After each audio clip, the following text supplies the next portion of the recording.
வணக்கம். தேர்தலுக்கு முன்பு இந்த தாவைக்காரங்க எந்த அளவிற்கு ஒரு காட்டு கத்தல் கத்தி கொண்டிருந்தார்கள், அதில் எந்த அளவிற்கு இன்றைக்கு ஒரு வெறுப்பினுடைய உச்சிக்கே தமிழ்நாட்டு மக்கள் சென்றிருக்கிறார்கள் அப்படிங்கிற செய்தியை பார்க்குற அதே நேரத்தில் தமிழ்நாட்டு மரபிலேயே இதுவரையிலும் இல்லாத அளவிற்கான மிகப்பெரிய அளவிலான குதிரை பேர அரசியலை, அதாவது மற்ற கட்சியின் சார்பாக வெற்றி பெற்ற எம்எல்ஏக்களை பணம் கொடுத்து தங்கள் கட்சி ஆதரவாளர்களாக மாற்றக்கூடிய இந்த குதிரை பேர அரசியலை தமிழ்நாட்டில் துவக்கி வைத்திருக்கக்கூடிய பெருமை தாவேக்காவிற்கும் விஜய்க்கும் ஆதவ் அர்ஜுனாவிற்கும் தான் சேரும். இப்போது இதை பற்றி டீட்டெயிலாக பார்க்குறதுக்கு முன்னாடி ஒரு செய்தியை நான் உங்கள்கிட்ட சொல்ல விரும்புகிறேன். என்ன அப்படின்னா, சமூக ஊடகங்களில் 2 செய்திகள் பரவலாக அடிபட்டுருக்கு. ஒன்று என்னென்னா, கரூர் வழக்கு தொடர்பாக விஜய் சிறைக்கு செல்வதற்கு வாய்ப்புண்டு. அப்படி அவர் சென்றால் தமிழ்நாடுடைய சிஎம் பொறுப்பு ஆதவ் அர்ஜுனாவுடைய கைகளில் வரும். சிஎம் பொறுப்பு ஆதவ் அர்ஜுனாவுடைய கைகளில் வந்தால் கட்சி அவருடைய கைகளுக்குள் சென்றுவிடும். 2வது, தமிழ்நாட்டினுடைய சிஎம் அப்படிங்கிறத ஆதவ் அர்ஜுனாவை கொண்டு வந்து சேர்த்துட்டு இந்தியாவுடைய பிரதமர் போட்டிக்காக தன்னை தயார்படுத்தி கொண்டிருக்கிறார் விஜய். இப்படிங்கிறது சமூக ஊடகங்களில் பரவலாக வந்து கொண்டிருக்கக்கூடிய செய்தி. இதில் உண்மை இருக்கா இல்லையா, இது என்ன அப்படிங்கிறத பார்க்குறதுக்கு முன்னாடி நம்ம சில செய்திகளை பார்க்கணும். என்ன அப்படின்னா, விஜய் அவர்களுக்கு சிறை வேண்டுமா வேண்டாமா அப்படிங்கிறது தீர்மானிக்க போகிறது ஆர்எஸ்எஸ் தான். அது நமக்கு எல்லாருக்குமே நல்லா தெரியும். இப்போது ஆர்எஸ்எஸ் நினைக்கக்கூடிய விஷயங்களை தமிழ்நாட்டில் செயல்படுத்தி ஆகணும். இதற்கு என்ன வழி இருக்குது? இப்போ உங்களுக்கு எல்லாரும் நல்லா தெரியும், தாவேக்காவை இன்றைக்கு யார் ஆட்டி படைத்து கொண்டிருக்கிறார் அப்படின்னா, அது மார்ட்டின் ஃபேமிலி தான். இந்த மார்ட்டின் ஃபேமிலி யார்? ஆர்எஸ்எஸ்னுடைய கைகளில் தான் இருக்குது இந்த மார்ட்டின் ஃபேமிலி. எப்படி சொல்கிறேன்னு கேட்குறீங்களா? தேர்தல் பத்திரம் அப்படிங்கிற ஒரு விஷயத்தை கொண்டு வந்து ஒரு மிகப்பெரிய ஊழலை நடத்தினார் மோடி. நமக்கு எல்லாருக்கும் நல்லா தெரியும் இல்லையா?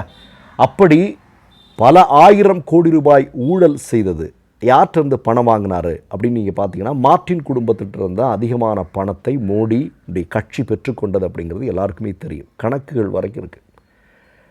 இப்போது மார்ட்டினுடைய ஃபேமிலி ஆர்எஸ்எஸ்ஸிற்கு நெருக்கமாக இருக்கிறது.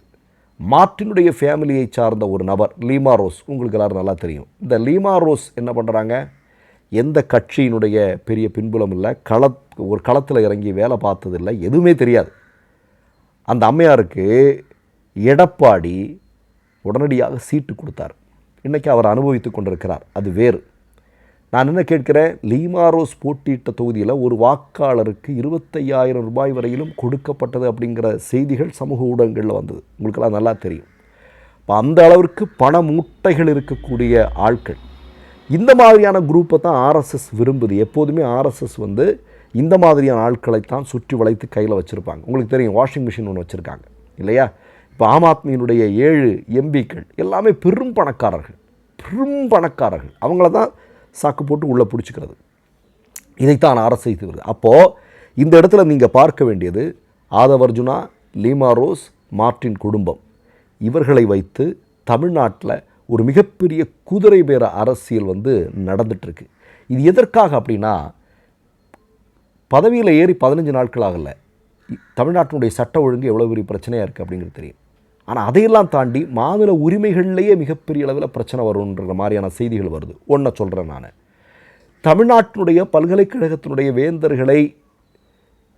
வேந்தர்களாக யார் வரணும் அப்படிங்கிறது தீர்மானிக்கிறது தமிழ்நாட்டினுடைய முதல்வருடைய கைகளில் இருக்கக்கூடிய அதிகாரம். அது போராடி பெற்றது. அதை இப்போது தமிழ்நாட்டினுடைய தாவேக்காவினுடைய கல்வி அமைச்சராக இருக்கக்கூடிய நபர் என்ன சொல்கிறார் அப்படின்னா, முன்னாள் அரசு என்ன செய்து கொண்டிருந்ததோ அதை அப்படியே பின்பற்ற வேண்டிய தேவையில்லை, வேணும்னா அதை கவர்னர் கையில் வேணால் கொடுத்துடலாம். அதாவது பல்கலைக்கழகங்களில் இருக்கக்கூடிய துணைவேந்தரை நியமிக்கக்கூடிய அதிகாரம் கவர்னருக்கு கொடுத்தாதான் என்ன அப்படின்னு பேசக்கூடிய இடத்துக்கு நம்ம நகர்ந்துருக்கிறோம். அப்போ இது எவ்வளோ பெரிய ஆபத்து. ஆர்எஸ்எஸ்னுடைய கைகளில் பல்கலைக்கழகங்கள் சிக்கி கொண்டால் என்ன நடக்கும்? உத்தரப்பிரதேசத்தில் என்ன நடக்குதுன்னு பார்க்குறோம் இல்லையா? நம்ம பல இடங்களில் என்ன நடக்குது அப்படின்னு பார்த்து கொண்டு இருக்கிறோம் இல்லையா? சரி, இது ஒன்று. இன்னொரு பக்கம் நீங்கள் என்ன பார்த்தீங்க, இன்றைக்கு இவர்கள் கொண்டு வந்திருக்கக்கூடிய, இவர்கள் அறிமுகம் செய்து வைத்திருக்கக்கூடிய குதிரை பேரம், இது தொடர்பாக விசிகா ஒரு கடுமையான ஒரு அறிக்கை ஒன்று வெளியிட்டிருக்கிறார். திருமாவளவன் அவர்கள். அவர் என்ன சொல்கிறாரு, இது மாதிரியான எம்எல்ஏக்கள் இப்படி மற்ற கட்சியிலிருந்து இன்னொரு கட்சிக்கு இந்த எம்எல்ஏக்களை கொண்டு வந்து சேர்ப்பது அப்படிங்கிறது சரியான விஷயம் இல்லை, இதெல்லாம் மிகப்பெரிய அளவில் கண்டிக்கத்தக்கது அப்படின்னு அறிக்கை விட்டுருக்காரு. இப்போ ஆதவர்ஜுனா என்ன பண்ணுறாரு? ஆதவர்ஜுனா என்ன பண்ணுறாருன்னா, விடுதலை சிறுத்தைகளோ காங்கிரஸோ அல்லது இன்ன பிற சிபிஐ சிபிஎம் என்று சொல்லக்கூடிய கட்சிகளோ ஆதரவு இல்லாமலேயே தனித்து ஆட்சி அமைக்கணும். அப்படி தனித்து ஆட்சி அமைத்தால்தான் ஆர்எஸ்எஸ் எதை செயல்படுத்த நினைக்கிறதோ அதை இங்கே செயல்படுத்த முடியும். அப்போ அதற்கு என்ன பண்ணுறாங்க? 5 பேரை இப்போதைக்கு வாங்கிட்டாங்க இல்லையா?